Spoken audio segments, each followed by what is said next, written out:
Hello friends, നമ്മൾ കുറേ ആയില്ലേ വീഡിയോസൊക്കെ ഇട്ടിട്ട്. എന്നാൽ നമുക്ക് ഇതുപോലത്തെ ഒരു ക്യാൻഡിൽ ഉണ്ടാക്കിയാലോ. അതിനായിട്ട് ഇതുപോലത്തെ ഒരു ജാർ എടുക്കാം. ഞാനിപ്പോൾ ഈ സൈഡിൽ കാണിച്ച ബുക്ക് കണ്ടോ, അങ്ങനത്തെ ഒരു ക്യാൻഡിലാണ് ഉണ്ടാക്കാൻ പോകുന്നത്. ഞാൻ അതുപോലത്തെ ഒരെണ്ണം ഉണ്ടാക്കിയിട്ടുണ്ട്. പക്ഷേ അത് ഞാൻ ഫ്രാഗ്രൻസ് ഒന്നും ആഡ് ചെയ്യാണ്ട് ഉണ്ടാക്കിയതാണ്. അപ്പോൾ ഞാൻ വിചാരിച്ചു ഒരെണ്ണം ഫ്രാഗ്രൻസ് ആഡ് ചെയ്തിട്ട് ഉണ്ടാക്കാമെന്ന്. അതിനായിട്ട് തന്നെ ക്യാൻഡിലിനെ കുഞ്ഞു കുഞ്ഞു കഷ്ണമായിട്ട് ഇതുപോലെ കട്ട് ചെയ്യാം. എന്നിട്ടൊരു സ്റ്റീൽ ഗ്ലാസ്സിൽ ഇട്ടിട്ട് അതിലേക്ക് നമ്മൾ വൈറ്റ് കളറാണ് ആഡ് ചെയ്ത് കൊടുക്കുന്നത്.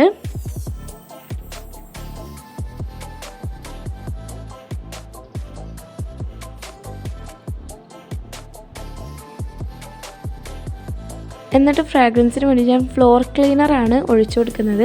നിങ്ങൾക്ക് കംഫർട്ടായാലും ഒഴിച്ചു കൊടുത്താൽ മതി. പിന്നെ ഫ്ലോർ ക്ലീനറാകുമ്പോൾ കുറച്ചും കൂടിയും സ്മെല്ലുണ്ടാവും, അതിന് വേണ്ടിയിട്ടാണ് കേട്ടോ. അതിനുശേഷം നമ്മൾ സ്കെച്ച് എടുത്ത് സെല്ലോ ടാപ്പ് വെച്ചിട്ട് ക്യാൻഡിലൊക്കെ കാണുന്ന ത്രെഡില്ലേ, അതൊന്ന് അതിൻ്റെ അകത്തേക്ക് ഒട്ടിച്ചിട്ട് ആ ജാറിലേക്ക് ഇറക്കി വെച്ച് കൊടുക്കാം. എന്നിട്ട് നമ്മൾ ക്യാൻഡിൽ മെൽട്ടാക്കിയിട്ട് ഒഴിക്കാം കേട്ടോ. പിന്നെ ഞാൻ ഉദ്ദേശിക്കുന്നത് ഒരു ബീച്ച് തീം ആയതുകൊണ്ട് തന്നെ ഞാൻ ഏറ്റവും അടിയിൽ ഒരു തിൻ ലെയറായിട്ട് ഒരു സ്കിൻ കളർ കൊടുത്തിട്ടുണ്ടായിരുന്നു. കാരണം അതൊരു ബീച്ചിലൊരു സാൻഡ് പോലെ അങ്ങനെ തോന്നാൻ വേണ്ടിയിട്ട് കേട്ടോ. അതിനുശേഷം സെയിം പ്രോസസ്സ് നമ്മൾ 2 വട്ടം ചെയ്യണം. സെക്കൻഡ് ലെയർ ചെയ്യുമ്പോൾ ലൈറ്റ് ബ്ലൂവും തേർഡ് ലെയർ ചെയ്യുമ്പോൾ ഡാർക്ക് ബ്ലൂവും. ഇതേ ഉള്ളൂ ഒരു ചേഞ്ച്. ബാക്കി എല്ലാ പ്രോസസ്സും സെയിം ആണ് കേട്ടോ.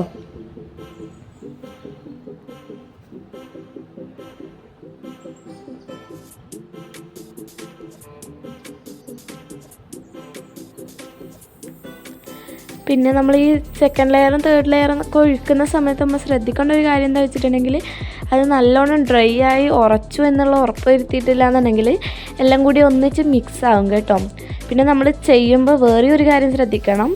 നമ്മൾ ഈ ക്യാൻഡിൽ ഡ്രൈ ആയി വരുമ്പോഴത്തേക്കും നമ്മൾ ഒഴിച്ചു കൊടുത്ത കളറിനെയും കാട്ടി ലൈറ്റായിട്ടാണ് വരൽ. അപ്പം നിങ്ങൾക്ക് ലൈറ്റ് ബ്ലൂ ആണെങ്കിൽ ഡാർക്ക് ബ്ലൂ തന്നെ ചേർത്താൽ മതി കേട്ടോ. കാരണം ഞാനിതുപോലെ ലൈറ്റ് ബ്ലൂ ആയിരുന്നു ചേർത്തിട്ടുണ്ടായിരുന്നത്.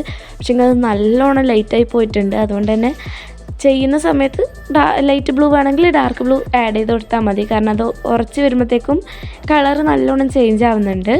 അതിന് ശേഷം നമ്മൾ ഇതുപോലത്തെ ഒരു വൈറ്റ് ത്രെഡ് എടുത്തിട്ട് അതിന് ചുറ്റിയിട്ട് ഒരു ബോ പോലെ കെട്ടിക്കൊടുക്കുന്നുണ്ട്. നിങ്ങൾക്കൊരു ജൂട്ട് ത്രെഡൊക്കെ ഉണ്ടെങ്കിൽ അതായിരിക്കും കുറച്ചും കൂടി നല്ലത്. നല്ലൊരു എസ്തെറ്റിക് ലുക്കൊക്കെ കിട്ടും കേട്ടോ.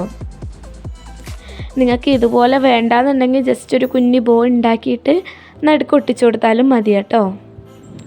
എന്നിട്ട് ആ സ്കെച്ചിലുള്ള ആ ത്രെഡിനെ ജസ്റ്റ് ഒന്ന് കട്ട് ചെയ്ത് മാറ്റിയാൽ മതി. ഇതാണ് കേട്ടോ ഫൈനൽ ലുക്ക്. കാണാൻ നല്ല അടിപൊളിയായിരുന്നു കേട്ടോ. വീഡിയോയിലും കാട്ടി നല്ലതായിരുന്നു കാണാൻ വേണ്ടിയിട്ട്, നേരിട്ട് കാണാൻ.